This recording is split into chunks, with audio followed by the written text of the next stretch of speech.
Salut, c'est Guillaume de Strong Fitness. Aujourd'hui, on va parler des 3 erreurs à pas faire au deadlift pour éviter de se flinguer le dos. La première erreur, elle réside dans le terme lever la barre au deadlift.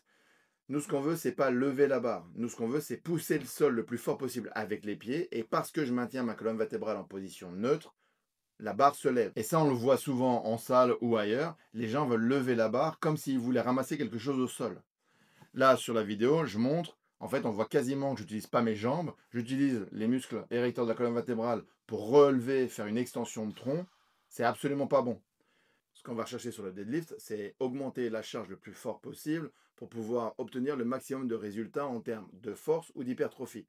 Donc, ce qu'on veut, c'est une technique irréprochable qui va, un, chercher la performance et deux, mettre le corps en sécurité. La seule façon de faire ça, c'est la véritable volonté de vouloir pousser le sol le plus fort possible avec les pieds et parce que je maintiens de façon avec une contraction musculaire isométrique. Donc, il n'y a ni raccourcissement ni allongement des muscles des bras, des trapèzes, des dorsaux, des abdos, des pecs, de lever la barre. Et c'est uniquement parce que je vais pousser le sol le plus fort possible avec les pieds que la barre va se lever. Il n'y a aucune action concentrique ou alors très minime au niveau des membres supérieurs. Donc la première erreur à éviter, c'est de vouloir lever la barre. Ça, on oublie. Ce qu'on veut, c'est pousser le sol le plus fort possible avec les pieds et par conséquent, la barre va se lever.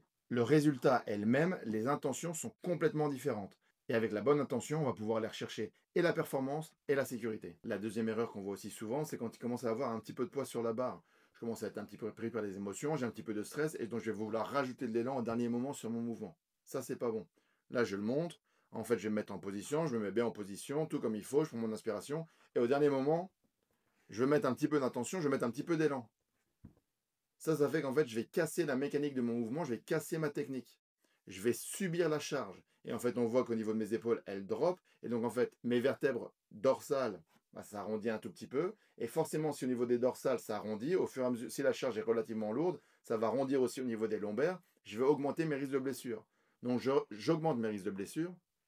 Et en plus, mon mouvement, il est plus performant du tout. Donc ça, c'est complètement à éviter. Et donc le principe pour éviter ça, ça va être de vouloir mettre en tension le corps avant de faire le lift. Donc se mettre dans la bonne position. Il faut imaginer que les bras, les dorsaux, ça serait comme des élastiques ou des chaînes qu'on va venir mettre en bout de course. Et une fois qu'ils sont en bout de course, seulement là, on fait le lift.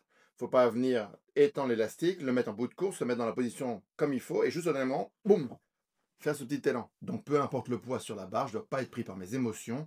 La technique est prioritaire sur tout le reste.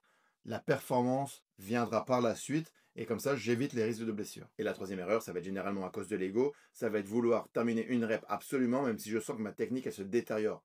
Réussir une rep sur une séance, on n'en a rien à foutre. Ce qu'on veut, nous, c'est être plus fort dans 6 mois, dans 1 an, dans 2 ans, dans 10 ans, sans se blesser. Donc la réussite à court terme sur une séance, rien à faire. Et donc, qu'est-ce qu'on va retrouver généralement comme erreur? Ça va être, je vais faire mon lift, et en fait, comme je suis pas suffisamment fort ou conscient de ma propre technique, et bien en fait, je vais commencer à avoir le genou ou les deux genoux qui rentrent à l'intérieur pendant mon mouvement.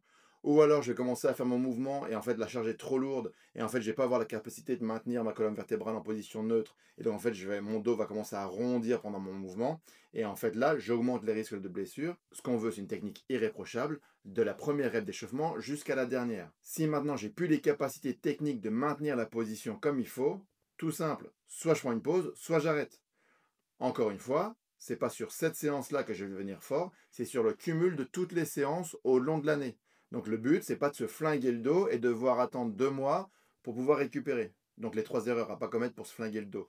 La première, je veux pas lever la barre. Je veux pousser le sol le plus fort possible avec les pieds. Le résultat, c'est le même, mais l'intention de départ est différente et donc je vais être bien plus performant et sécurisé en voulant pousser le sol le plus fort possible avec mes pieds. La deuxième, je veux pas mettre d'intention ou d'élan supplémentaire pour arracher la barre. La position dans laquelle je me mets au départ, qui est techniquement bonne, c'est avec celle-là que je commence. Je ne veux pas mettre d'intention ou de mouvement parasite. Et la dernière, quand je sens que ma technique durant la rep, elle se détériore, donc j'augmente mes risques de blessure et je suis plus spécialement bien mis, je lâche la barre, je la laisse tomber au sol. Soit je prends une pause et je recommence, soit j'arrête ma séance ici. Encore une fois, le but, c'est d'être bon dans 10 ans, c'est pas de se flinguer le dos. Voilà, si vous avez des questions, n'hésitez pas à mettre dans les commentaires, je répondrai. N'hésitez pas à liker la vidéo et à vous abonner. Il ne me reste plus qu'à vous dire bon entraînement et à plus. Salut!